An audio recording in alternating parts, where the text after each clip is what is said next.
Cleopatra, the name instantly brings to mind beauty, seduction, and maybe even a snake. But history is rarely that simple. Was she just a beautiful queen?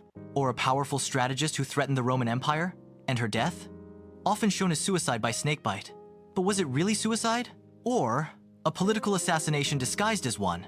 In this video, we're going to explore the real story of Cleopatra, her rise, her lovers, her enemies, and the shocking mystery of her death. Part 1. Early life. Cleopatra VII was born in 69 BC.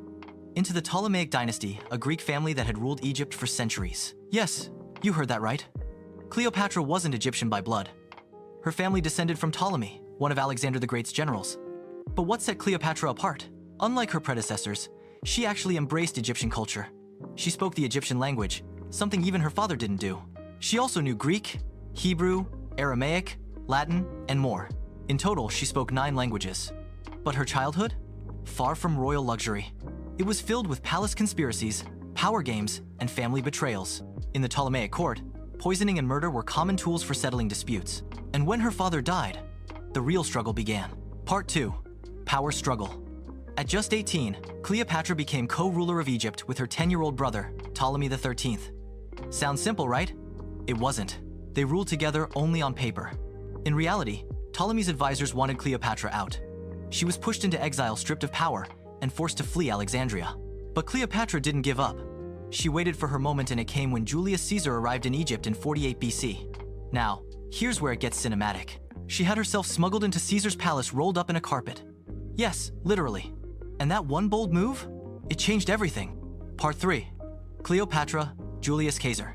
Caesar was impressed, not just by her beauty, but by her intelligence, wit, and command of politics. Together, they fought and defeated Ptolemy XIII, who later drowned in the Nile during battle. Cleopatra was restored as queen this time, with full control. Their relationship turned romantic. She gave birth to Caesarion, a child Caesar never publicly acknowledged. Some say Rome couldn't accept a foreign queen having influence over its most powerful man. Soon after, Caesar was assassinated in 44 BC. And Cleopatra? She suddenly found herself alone. Again. Part 4.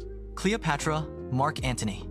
Now enters the second Roman general, Mark Antony.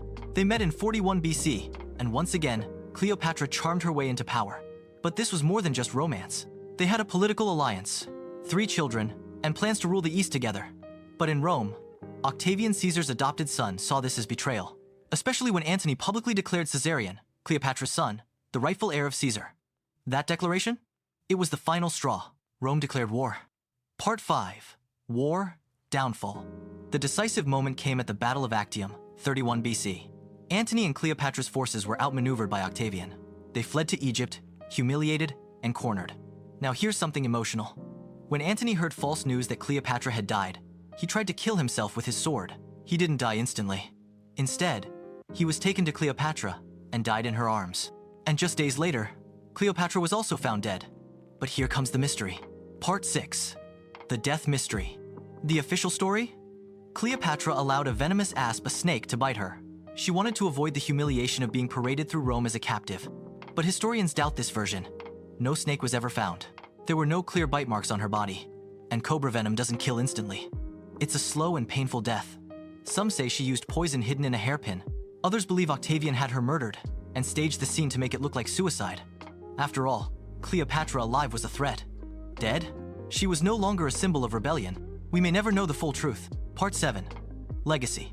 After Cleopatra's death, Egypt was fully absorbed into the Roman Empire. Her son Caesarion was killed. Her dynasty ended. Rome tried to erase her, branding her as a manipulative seductress in their records. But modern historians see a different figure. A brilliant ruler. A polyglot. A woman who defied 2 empires to protect her land. She was not just a lover of powerful men. She was a power herself. Outro. So the question remains.